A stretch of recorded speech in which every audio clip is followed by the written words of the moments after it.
Hello, hello, hello. Good morning. Good morning, guys. Ito nga yung Vans Balsa dito sa Ochando, New Washington, Naklan. At nagbiyahe nga kami galing sa amin. Syempre, nagbiyahe kami sa kayang tricycle. Mga 1 hour siguro yung biyahe namin. Kasi dumaan pa kami doon sa Kalibo sa aking kapatid. At ayan na nga, dumating na nga kami dyan sa Vans Balsa. At pagdating mo ayan guys, hindi siya mahirap kasi ang sasakyan mo dyan lang sa gilid. Tapos ayan na agad yung Vans Balsa, dyan kayo papasok. At ayan na nga, yung mga dala namin ay inaasikaso na para sa pag-akyat namin doon or sa pagpunta namin doon sa Balsa. Mas maganda dito guys, 'di ba? Syempre kung may sasakyan ka, wala na kayong iba pang pupuntahan kundi pagdating mo andyan na agad, o 'di ba? Kaya yung mga hindi siya hassle, kung may dala kang marami, o syempre kailangan mo kasi magdala ng mga pagkain, ng inumin, kumpleto ricados para wala nang problema, hindi ka na. Pero kung gusto mo rin namang bumili, bumili ka na agad kasi may tindahan agad dyan. So, ayan na nga, dyan na nga kami guys sa Vans Balsa. At yung may-ari ng Vans Balsa ay may palibre pang ice cream. Syempre, kinuha ko na agad yung dalawa, no? Para sa aking anak. O, diba? Baka mamaya pagdating doon, walay na. O, diba? Pero yung isa, binigay ko sa mama ko naman.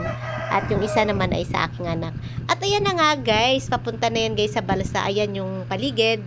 Ayan, o diba? Ang sobrang ganda at ang saya-saya. Syempre ba naman, pag makapunta ka sa ibang, ibang lugar, diba? I mean, panibago na naman sa paningin mo, ang saya-saya mo talaga. O, diba? Kasi naman guys, bihira lang naman kami umalis.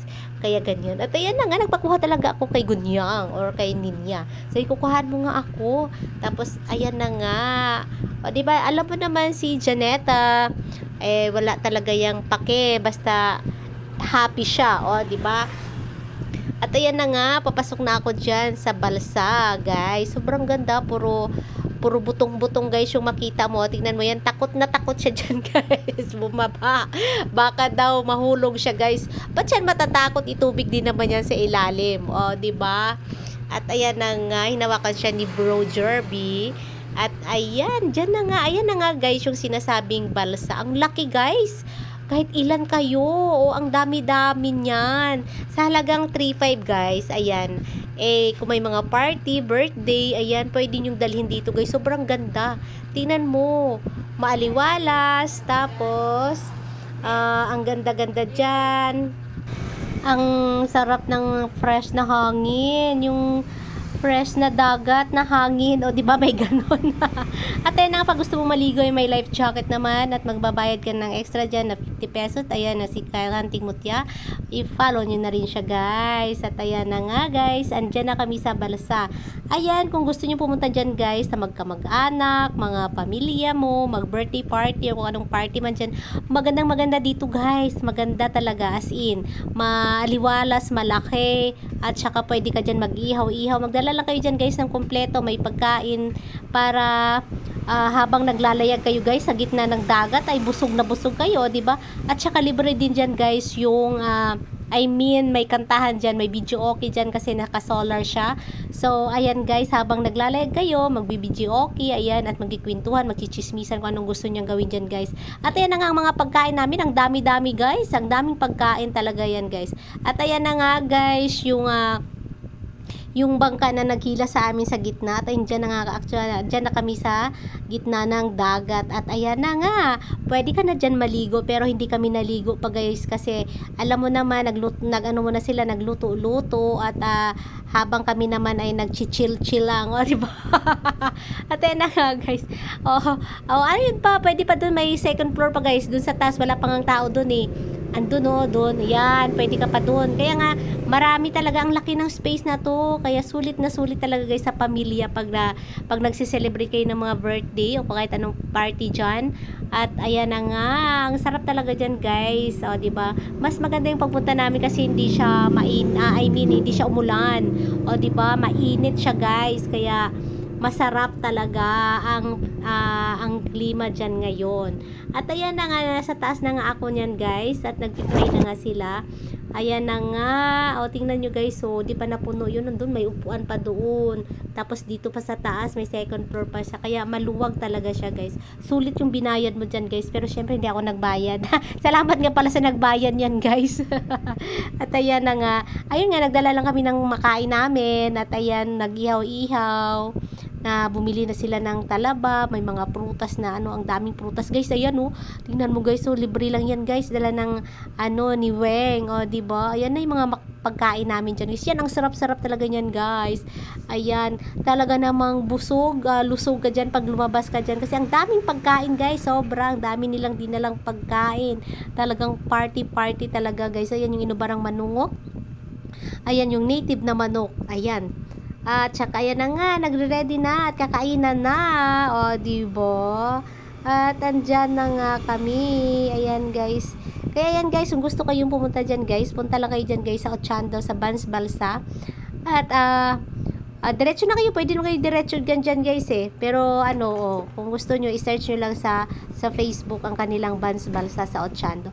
At ayan, pwede ka na nga mag-ihaw-ihaw, magdala lang kayo ng uling, ayan, at yung mga isda nyo dyan, yung mga pork nyo nga nakababad na, ay dalhin nyo na dyan guys, pag pumunta kayo dyan guys, para hindi kayo magutom. O, diba?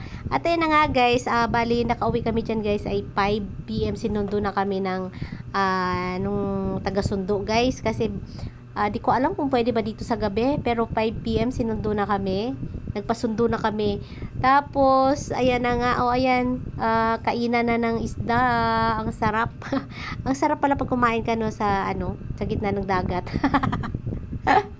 Parang lagi kang gutom.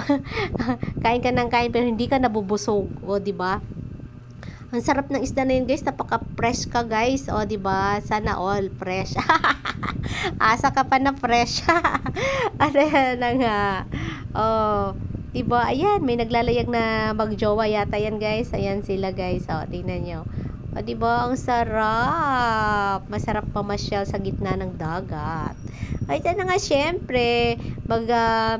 At ayan, ang sarap talaga guys, ang ganda talaga guys ng dyan, ng view. O, di ba? Parang ka sa Boracay din, char. Bora-bora guys. At ayan na nga, alam mo guys, sa pagpaligo naman yung anak ko, grabe, alam mo yung takot ko dito sa pagpaligo. Akala ko ay sobrang sobrang lalim, tapos yung pala nalaman ko, ang babaw lang pala. Kasi alam mo naman may na ako, may issue na ako sa ganun, sa dagat. I mean, nakakatakot kasi sa mga nakikita ko kasi sa na yung naliligo sa dagat, kaya talagang natatakot talaga ako na paliguin yung anak ko kahit na may life jacket siya dyan. Gusto ko nandyan talaga ako guys. Kaya pero wala naman talaga akong balak maligo guys, pero naligo ako kasi gusto ko talaga siya nga yung nandyan ako guys. Kaya yan, naghihila talaga kami guys. Tapos nung nalaman ko mababaw lang pala, ay nako, mahirap talaga guys pag ang nanay nervyosa Kaya pati yung anak, tingnan mo guys, kawawa siya dyan tingnan. Kasi naman, ayan si mama din, pwedeng maligo dyan guys pag mga bata, at ayaw mo naman dun sa labas, ayan, pwede dyan maligo sa gitna, o diba, babaw-babaw, parang may dyan guys, yung butong, nilagyan ng butong dyan, at talagang mababaw lang dyan guys, kasi nilagyan siya ng butong at pwede ka dyan maligo. O, ayan na nga, may life jacket, ayan. Ang ganda talaga ng naisip nila guys, sobrang ganda ng naisip nila na itong balsa na ito, kasi sa sobrang laki, malaki siya, at saka ang ganda talaga guys, kompleto ricados din. At ayan na nga, nag-i-enjoy na nga sila dyan sa pagkanta-kanta. Ayan, talagang birthday na happy talaga guys ang dyan. Ayan. Diba? Ang dami pa rin namin pagkain yan guys. Kahit tapos na kami kumain, pero yung pagkain namin ang dami-dami talaga. Kaya yan, enjoy talaga namin ito guys. Kasi first time pumunta dito. At ayan na nga. Ayan na